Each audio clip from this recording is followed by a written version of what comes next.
বিশ্বনবীকে আল্লাহ তাআলা কোন তিনটা অনুগ্রহ দিয়েছে শুনবেন। রব্বুল আলামিন বলেন, আলাম ইয়াজিদকা ইয়াতীমান ফাআওয়া। ও নবী, আমি কি আপনাকে এতিম পাই না, আর আশ্রয় দেই না?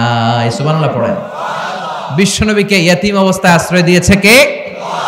বিশ্বনবী যখন মায়ের পেটে, বাবা নাই, 6 বছর বয়সে মা নাই, দাদা আব্দুল মুত্তালিবের কাছে লালন পালন, 8 বছর বয়সে দাদাও নাই, এবার চাচার কাছে লালন পালন। এই লালন পালনের ব্যবস্থাগুলো বিশ্বনবীর জন্য করে দিয়েছে কে? বিশ্বনবীরে বললেন, ও নবী, আমি কি আপনার এতিম অবস্থায় লালন পালনের ব্যবস্থা করে দেই নাই? মানে যেখানেই আপনার বিপদ ওইখানে তো আমি আছি, তো টেনশন কিসের? সুবহানাল্লাহ কইবেন না? 2 নাম্বার অনুগ্রহ, ওয়াজাদাকা দাল্লান ফাহাদা। ও নবী, আমি আপনাকে এমন অবস্থায় পেয়েছি, আপনি সঠিক পথের রাস্তা খুঁজতেছিলেন, আমি আপনাকে পথ দেখিয়েছি। সুবহানাল্লাহ। ওয়াজাদাকা দাল্লান, আমি আপনাকে গোমরা পেয়েছি, এমনটা বলা যাবে? বিশ্বনবী গোমরা ছিলেন না, বিশ্বনবী পথ খুঁজছিলেন।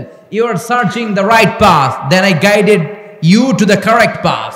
আপনি সঠিক পথ কোনটা এটা খুঁজছিলেন। একজন পথিক কোন দিকে যাবে, এইটা কমলগঞ্জের রাস্তা না এইটা, আল্লাহ বলে দিলেন ওইটাই যাও না, এইটাই যাও। সুবহানাল্লাহ পড়ো।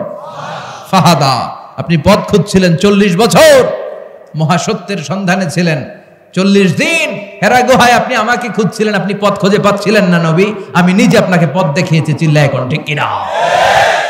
3 নাম্বার অনুগ্রহ, ওয়াজাদাকা আইলান ফাআগনা।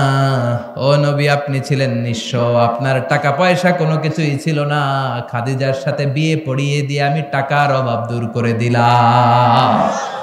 ফাআগনা, খাদিজাতুল কুবরা তাহেরার সাথে যখন বিশ্বনবীর বিয়ে হলো, খাদিজাতুল কুবরা পেশায় ছিলেন একজন বিজনেসম্যান, ব্যবসায়ী নারী। সুবহানাল্লাহ পড়েন। তার মানে নারীরা বিজনেস করতে পারবে, ব্যবসা করতে পারবে, চাকরি করতে পারবে, কিন্তু স্বামীর অনুমতি ক্রমে আর পর্দা করে। তার ওয়ার্ক প্লেসে, তার জব প্লেসের মধ্যে সেফটি সিকিউরিটি দুইটা থাকার দরকার আছে না নাই? হাজবেন্ড থেকে পারমিশনের দরকার আছে না নাই? এগুলো মেনটেন করে একজন নারী সব করতে পারে।